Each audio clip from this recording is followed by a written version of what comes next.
Hi everyone, I'm Sabrina. And I'm Jonathan, and we're the lawyers at Verity Law. Recently, we help many clients buy or sell their business. Unfortunately, some people do not understand how this process works and end up having very high expenses, losses, and even lawsuits. To help business clients to avoid those losses, today we will use Jack and the Beanstalk by Grimm's Brothers to explain how best to buy and sell your business. Jack and his mom own a cow named Milky White. They made a living by selling its milk at the market every day. Unfortunately, on one morning, Milky White could not produce any milk. So Jack and his mom decided to sell the cow and use that money to start a new business. Jack took Milky White to the market. On the way there, he was greeted by an old man who offered him 5 magic beans in exchange for the cow. Jack was skeptical. Those beans look worthless, he thought. But the old man said they're magical beans.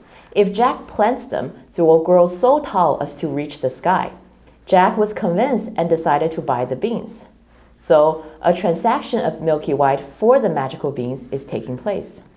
There are different ways of how to make this exchange. First, does Milky White only belong to Jack as his personal property, or does Milky White belong to Jack Family Farm, Inc., which is owned by Jack and his mom as their business property?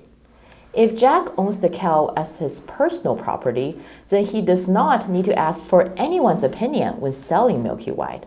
Also, any profits he earned from the magical beans is a part of his personal taxable income. But if Milky White is owned by Jack Family Farm, Inc. as a business asset, then Jack must ensure all shareholders, which are himself and his mom, agree to this trade before proceeding. If he doesn't, then his mom could sue him for selling the cows for some beans without her agreement. As for taxes, any profits from the magic beans will be business taxable income for Jack Family Farm, Inc., which is usually lower than personal taxable income. And what about the old man? Is he just selling the 5 beans under his personal name? If so, then this is called an asset sale. Or is he selling his entire company, which makes the beans? If so, then it's called a share sale. Those two types of sales are completely different. An asset sale means Jack only gets the 5 beans. Nothing more, nothing less. The good news, Jack does not need to inherit any debt or lawsuits the old man may have, as long as those have nothing to do with the 5 beans. Well, in contrast, share sale means Jack gets the old man's entire company, which produces the magic beans. Not only does Jack have the 5 beans, he has the legal right to grow more beans in the future. But this also means Jack will inherit all debts, lawsuits, and other bad stuff that may exist in the company. Of course, whether it's buying the 5 beans or the entire company, using a business law firm to do searches is crucial, as this would reveal whether the old man has any debts or lawsuits. Also, a business law firm should make documents stating that Jack is now the rightful owner of the beans. This shows that Jack did not steal or rob the beans illegally. So Jack took the beans back to his mom happily. To his surprise, Mom was very angry and said he got duped by the old man. There's no way the beans have any magical ability, she said. It is possible that both Jack and the old man lied to each other. Jack did not tell the old man that Milky White could not produce milk, and the old man lied about the beans being magical. Now that is something that law firms and professional appraisers can help with. Jack could have hired an appraiser to see if the beans are magical, and the law firm would check whether the old man and his company are legitimate and whether he actually owns the beans. You'll be a nasty surprise if the old man stole them from someone else. Jack's mom threw the beans out the window, which then grew overnight. When Jack woke up, he was delighted to see that a giant beanstalk had grew and stretched all the way up to the sky. Jack climbed the beanstalk and reached the ogre's house in the sky. He met the ogre's wife, who gave him food. Jack also noticed a bag of gold in the house, which he intends to take. Now, Jack is very pleased with himself, thinking he made a fantastic trade. That is, until the ogre came back. The dangerous ogre tried to chase and catch Jack, but he failed. Jack was furious and scared. The old man never mentioned anything about a scary ogre.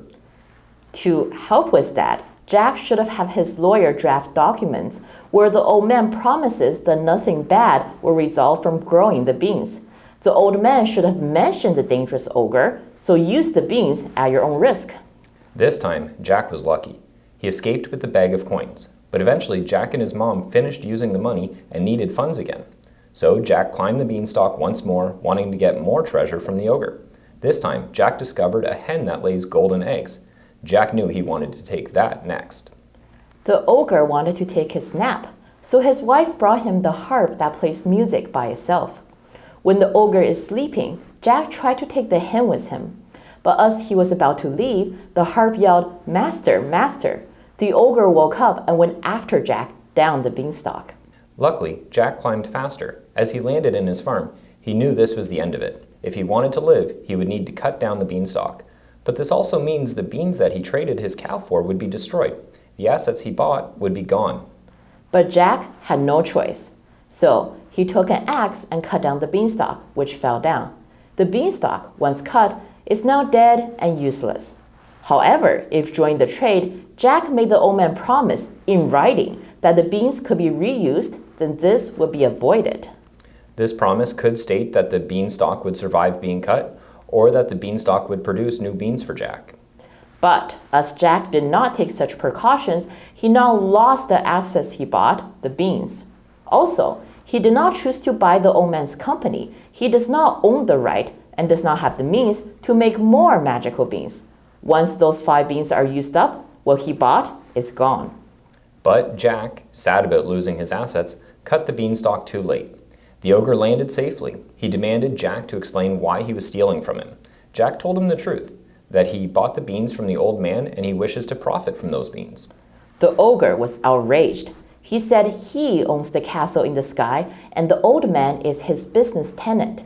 He leased the castle to the old man, but the old man does not own the castle. The old man is not supposed to let anyone come to the castle without the ogre's permission. So together they sought the old man out. Upon seeing the ogre, the old man immediately cowered in fear and apologized. He explained that he did sign a 5-year lease with the ogre to use the sky castle to produce magic beans and other magical objects, but he was not producing enough beans as he feared the sight of the ogre. He wants out of the lease, so he sold the beans to Jack. Jack then saw an opportunity.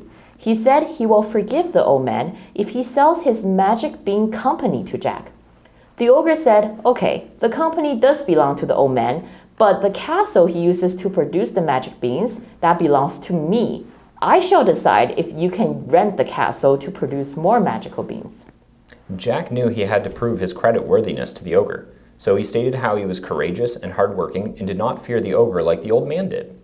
That's why he was able to get the bag of coins and the golden hen. The ogre was convinced and decided to do a lease assignment from the old man to Jack. Learning from his past mistakes, Jack had his lawyer draft a lease assignment between the ogre, himself, and the old man. On there, it specifically said that Jack would not be responsible for any rent owed by the old man to the ogre. Also, the ogre cannot move Jack to another castle to grow beans. Most importantly, Jack decided to rent the castle using his company, Jack Family Farm Inc. This way, if he cannot grow any magical beans and pay the rent to the ogre over the next 5 years, the ogre cannot seize his personal property in exchange for the missed payments. Jack was able to grow magical beans and travel to new places. He gained much wealth for himself and his mom. It's amazing what legal planning and protection can do in a business trade. In summary, when buying or selling your business, there are many different options you can pick, with each one leading to a completely different result. Those choices include whether you're buying the business using your personal or business name, whether it's an asset or share purchase, and whether the landlord agrees to the transfer of lease. We hope, like Jack the second time around, you will have a safe, smooth, and profitable business trade. If you have any questions, please email us or WeChat us. We will see you in our next month's video.